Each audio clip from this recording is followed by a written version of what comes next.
തൊഴിലിനെ വിശുദ്ധീകരിക്കാൻ ആഗ്രഹിക്കുന്നവർ രാജ്യത്തിൻ്റെ നിയമങ്ങളും മതത്തിൻ്റെ നിയമങ്ങളും ശ്രദ്ധാപൂർവം പാലിക്കണം.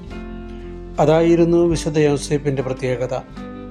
സിവിൽ നിയമങ്ങൾ പാലിച്ച വിശുദ്ധ യൗസേപ്പ് പിതാവ് സീസറിൻ്റെ കൽപ്പനയനുസരിച്ച് പേരെഴുതിക്കാൻ ബത്ലഹേമിലേക്ക് ദീർഘയാത്ര നടത്തി. മതത്തിൻ്റെ നിയമങ്ങൾ പാലിക്കാൻ ജെറുസലേം ദേവാലയത്തിലേക്ക് ആരാധനയ്ക്കായി വർഷം തോറും അദ്ദേഹം യാത്ര നടത്തി. ഇതിനിടയിലെല്ലാം ദൈവം തന്നെ ഏൽപ്പിച്ച കുടുംബത്തെ അദ്ദേഹം ഭംഗിയായി പരിപാലിച്ചു. കുടുംബങ്ങളുടെ ഈ മധ്യസ്ഥൻ്റെ, തൊഴിലാളി മധ്യസ്ഥൻ്റെ തിരുനാൾ ടോംകോ സെൻറ്റ് ജോസഫ് ചാപ്പലിൽ ഇന്ന് വൈകിട്ട് 5:30 ചാത്യാത്ത് ഇടവക വികാരി ഫാദർ പോൾസൺ കൊറ്റിയത്ത് പതാക ഉയർത്തുന്നതോടുകൂടി ആരംഭിക്കുകയാണ്.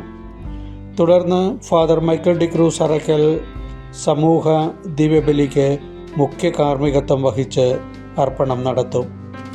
ഫാദർ എബിൻ വിവേര തെക്കേ കണിശ്ശേരി വചനം പങ്കുവെച്ചുകൊണ്ട് ഇന്നത്തെ തിരുക്കർമ്മങ്ങളെ ഭക്തി സാന്ദ്രമാക്കി തീർക്കും.